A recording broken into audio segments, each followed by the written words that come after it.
Pemirsa Tala TV, persoalan tambang batu bara yang dikeluhkan oleh warga Desa Bukit Mulia, Kecamatan Kintab, Kabupaten Tanah Laut hingga kini masih berlarut-larut. Bahkan aparat desa setempat masih enggan berkomentar secara resmi untuk menanggapi pemberitaan yang ada.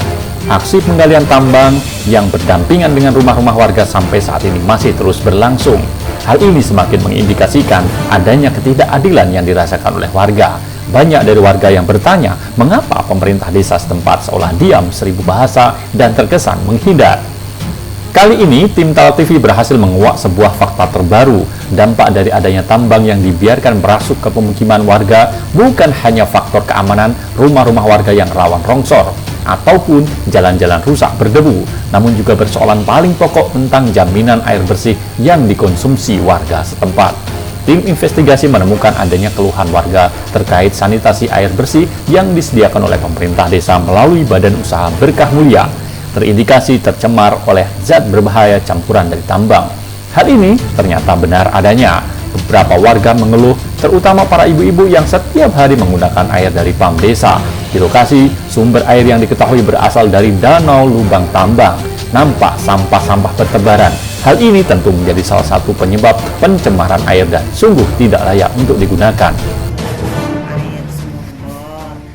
Tapi pada akhir-akhir ini, air ini kita tidak tahu tanpa sepengetahuan kita kalau air ini tercampur dengan air tambang. Kita tidak mengerti kalau air ini air tambang sebenarnya. Padahal air ini ya Mas ya untuk masak, untuk minum, pokoknya untuk kebutuhan sehari-hari lah. Tapi akhir-akhir ini airnya itu sangat tidak layak untuk dikonsumsi. Airnya sangat keruh. Kalau harapan saya dan harapan masyarakat yang lainnya, karena airnya memang tidak layak untuk dikonsumsi, semoga kedepannya air ini lebih bagus lagi. Seperti diketahui beberapa tahun yang lalu, BUMDes Berkah Mulia sempat menjadi buah bibir karena berhasil menjadi BUMDes terbaik tingkat provinsi di Kalimantan Selatan. Salah satu unit usahanya adalah pengelolaan air bersih bagi warga desa. Unit usaha pengelolaan air bersih sudah dimulai sejak 2019, awalnya berasal dari sumur bor di beberapa titik dengan tangki penampungan yang disalurkan kepada warga. BUMDes Berkah Mulia bekerja sama dengan PT Arutmin memberikan bantuan sarana dan prasarana air bersih bagi warga sekitar tambang. Operasional dan penyaluran air bersih dikelola oleh BUMDes Berkah Mulia dengan pemasangan flow meter kepada warga desa. Tercatat ada sekitar 100 lebih kepala keluarga sebagai konsumen air bersih yang dikelola oleh BUMDes Berkah Mulia. Namun, kualitas air yang awalnya bersih dari sumur bor itu mengalami perubahan beberapa bulan terakhir ini. Kualitas air bersih yang dijanjikan ternyata tidak berlangsung lama. Tim investigasi fakta mengejutkan bahwa penyediaan air minum dan sanitasi berbasis masyarakat atau PAMSIMAS dikelola oleh BUMDes dan mengambil sumber air dari bekas galian tambang tanpa meminta pendapat dari warga. Beberapa warga mengeluh bahwa air yang mereka dapatkan dari saluran PAMSIMAS berwarna coklat keruh dan berbau. Ini tentu menjadi air yang tidak layak untuk dikonsumsi oleh warga desa. Sebagian warga mulai khawatir memakai air PAMSIMAS yang berasal dari danau lubang tambang batubara. Mereka was-was air tidak layak, bahkan sebagian ada yang merasa gatal-gatal saat menggunakannya.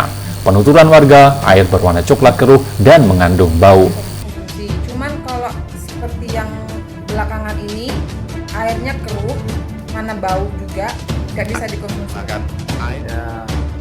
Kalau menurut laporan-laporan dari warga yang sudah mengalami, ya ada yang gatal-gatal, ada yang ya pokoknya nggak layak lah untuk dikonsumsi, apalagi untuk mandi. Warnanya soalnya agak putih-putih gimana gitu. Jika dipandang dari sudut kesehatan, air tercemar dari bekas galian tambang memang sangat tidak direkomendasikan untuk dikonsumsi oleh manusia. Air ini sudah tercemar dari berbagai macam zat asam tambang. Jika belajar dari kasus serupa di Kalimantan Timur, pernah dilakukan uji air kolam bekas tambang yang digunakan warga. Dalam laporan itu disebutkan uji laboratorium terhadap kualitas air dari lubang tambang diambil dari sampel air dari tangki penampungan menunjukkan tingkat keasaman cukup tinggi, pH 3,6, padahal nilai pH normal air layak konsumsi antara 6 dan 8. Air yang berasal dari galian lubang tambang juga memiliki kandungan logam berat di atas baku mutu, misalnya mangan 5,8 mg per liter, seng 0,571 mg per liter, dan besi 0,683 mg per liter. Belajar dari sini, semestinya pemerintah desa, dalam hal ini BUMDes Berkah Mulia di Desa Bukit Mulia, mulai mencarikan solusi terbaik dan segera menghentikan aksi membodohi masyarakat dengan menyalurkan air bekas galian tambang kepada warga masyarakat. Terlebih, warga juga masih dibebani untuk membayar sejumlah uang retribusi. Sementara, hak-hak warga diperhatikan dan jangan sampai menjadi kabar buruk jatuhnya korban dari manusia yang mengkonsumsi air tidak layak dari limbah tambang yang tercemar. Islam sudah secara tegas menerangkan tentang haramnya perbuatan seseorang untuk merusak lingkungan. Dalil atas pelarangan tersebut diantaranya di dalam surat Al-Baqarah ayat ke-11 yang artinya, dan bila dikatakan kepada mereka, janganlah kamu membuat kerusakan di muka bumi. Mereka menjawab, sesungguhnya kami orang-orang yang mengadakan perbaikan. Pada kalimat janganlah kamu membuat kerusakan, kalimat ini sudah secara eksplisit menyampaikan ketegasan Islam dalam pelarangan kerusakan lingkungan. Meskipun sudah tegas dilarang, namun masih banyak manusia yang tidak menyadarinya atau bahkan ada yang sudah tahu tetapi tidak peduli karena sudah diperbudak oleh hawa nafsu. Demi kepentingan duniawi, mereka rela berbuat semena-mena untuk lingkungan. Dan Allah juga sudah menjelaskan keadaan ini. Terdapat pada firman Allah dalam surat Ar-Rum ayat ke-41 yang artinya, telah tampak kerusakan di darat dan di laut disebabkan karena perbuatan tangan manusia, supaya Allah merasakan kepada mereka sebagian dari akibat perbuatan mereka, agar mereka kembali ke jalan yang benar.